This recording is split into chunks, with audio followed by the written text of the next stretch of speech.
تو اعلیٰ حضرت امام احمد رضا بریلوی فرماتے ہیں کفار نے آسمان کہاں دیکھے تھے کہ ان پر تشریف لے جانے کا ان کے سامنے ذکر ایک ایسا دعویٰ ہوتا جس کی وہ جانچ نہ کر سکتے. یعنی کہ اگر یہ کہا جاتا کہ رسول اکرم صلی اللہ علیہ وسلم آپ نے معراج کیا اور سرکار مسجد حرام سے لامکان پر گئے، تو چونکہ وہ ماحول ایسا تھا کفار مکہ کہ انہوں نے آگے سے سوال کرنے تھے، دلائل پوچھنے تھے، تو اس لیے اس آیت مبارکہ میں مسجد اقصیٰ کا ذکر کیا گیا کہ قریش مکہ وہ سال میں 2 دفعہ جاتے تھے مسجد اقصیٰ کی طرف، فلسطین میں سردی میں اور گرمی میں سفر کرتے تھے، اور انہیں مسجد اقصیٰ کے بارے میں ساری تفصیلات ان کے پاس موجود تھی. تو اعلیٰ حضرت فرماتے ہیں وہ خوب جانتے تھے کہ حضور اقدس صلی اللہ علیہ وسلم نے تو کبھی اس طرف کا سفر کیا ہی نہیں. یہ بھی ان کو پتا تھا کہ نبی علیہ الصلوۃ والسلام نے کبھی بھی فلسطین کی طرف سفر نہیں کیا. تو کہتے ان پر حجت الہی پوری قائم ہو سکتی تھی. چنانچہ بحمد اللہ یہ ہی ہوا کہ جب رسول اکرم صلی اللہ علیہ وسلم بیت المقدس تشریف لے جانا اور شب ہی میں واپس آنا، آپ نے صبح بیان فرمایا. فرماتے ابو جہل لعین اپنے دل میں بہت خوش ہوا کہ اب ایک صریح حجت معاذ اللہ ان کے غلط فرمانے کو مل گئی کہ جس بے ایمان نے ساری زندگی زور لگایا لیکن کسی بات کا وہ جواب نہ دے سکا، تو خوش ہوا کہ اب میں لوگوں کو بتا سکوں گا کہ دیکھو یہ کس طرح ممکن ہے کہ وقت رات رہے بھی ادھر ہیں دن کو بھی ادھر ہیں. اور فرماتے ہیں میں گیا بھی ہوں واپس بھی آ گیا ہوں. تو جب رسول اکرم صلی اللہ علیہ وسلم نے فرمایا تو ابو جہل نے کہا کیا آپ لوگوں کے سامنے اس بات کو بیان فرما دیں گے؟ تو ہمارے آقا علیہ السلام فرمایا ہاں میں بیان کر دوں گا. تو وہ لوگوں کو بھی لے آیا اور کہا کہ اب بتائیں آپ کیا کہہ رہے تھے؟ تو سرکار نے فرما دیا کہ میں مسجد حرام سے مسجد اقصیٰ گیا ہوں واپس بھی آ گیا ہوں رات کے اندر ہی. اب یہ کفار سارے کہتے بغلیں بجاتے صدیق اکبر کے پاس حاضر ہوئے. یہ گمان تھا کہ ایسی ناممکن بات سن کر وہ معاذ اللہ تصدیق سے پھر جائیں گے. یعنی کافروں کو بالکل یقین ہو گیا کہ اس موقع پر ہم مسلمانوں کو ان کے دین سے جدا کر دیں گے اور رسول اکرم صلی اللہ علیہ وسلم سے دور کر دیں گے. اللہ اکبر. تو انہوں نے پھر پوچھا، صدیق سے عرض کی آپ نے کچھ اور بھی سنا؟ آپ کے یار فرماتے ہیں کہ میں آج کی رات بیت المقدس گیا اور شب ہی میں واپس ہوا. صدیق اکبر نے فرمایا کیا وہ ایسا فرماتے ہیں؟ کہا ہاں وہ یہ حرم میں تشریف فرما ہے. صدیق نے فرمایا تو واللہ حق فرمایا، یہ تو مکہ سے بیت المقدس تک کا فاصلہ ہے.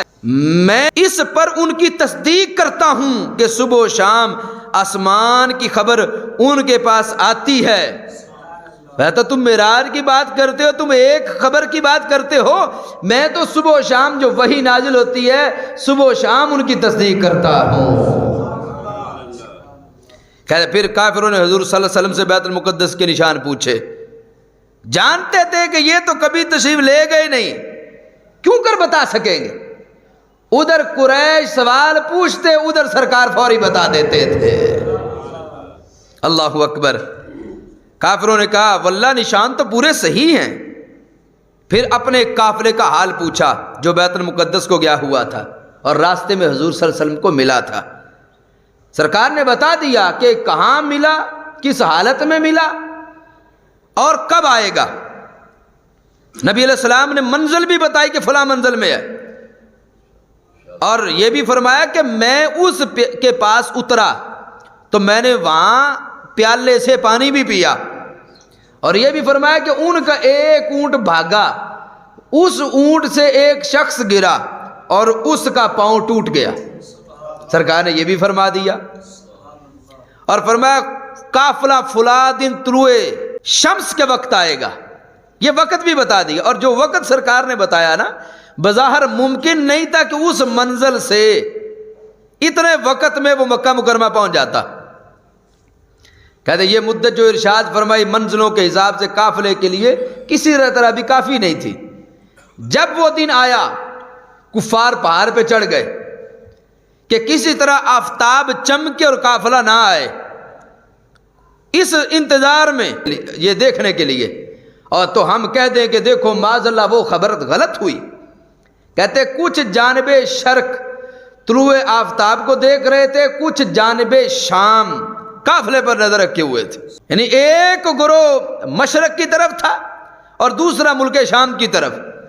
کچھ لوگ سورج کو دیکھ رہے تھے کب طلوع ہو، اور کچھ لوگ ملک شام کی طرف نظر رکھے ہوئے تھے قافلے کو دیکھنے کے لیے. اعلیٰ حضرت فرماتے ہیں ان میں سے ایک نے کہا وہ آفتاب چمکا، اور فرماتے ہیں ان میں دوسرا بولا وہ قافلہ آیا. یعنی ادھر سورج طلوع ہوا، ادھر قافلہ آ گیا. اعلیٰ حضرت فرماتے ہیں یہ ہوتی ہے سچی نبوت جس کی خبر میں سرے منہ فرق آنا محال ہے. یہ ہے سچی نبوت رسول اکرم صلی اللہ علیہ وسلم کی. تو اس لیے خلاق کائنات نے فرمایا سبحان الذی اسری بعبدہ لیلا من المسجد الحرام الی المسجد الاقصی، کہ مسجد حرام سے مسجد اقصی تک اس لیے سیر کروائی تاکہ قریش مکہ صبح پوچھیں، اور انہوں نے بیت المقدس کو دیکھا ہوا تھا، ہر نشانی جانتے تھے، انہوں نے سب جو پوچھا ہمارے آقا علیہ السلام نے سارا کچھ ہی بیان فرما دیا.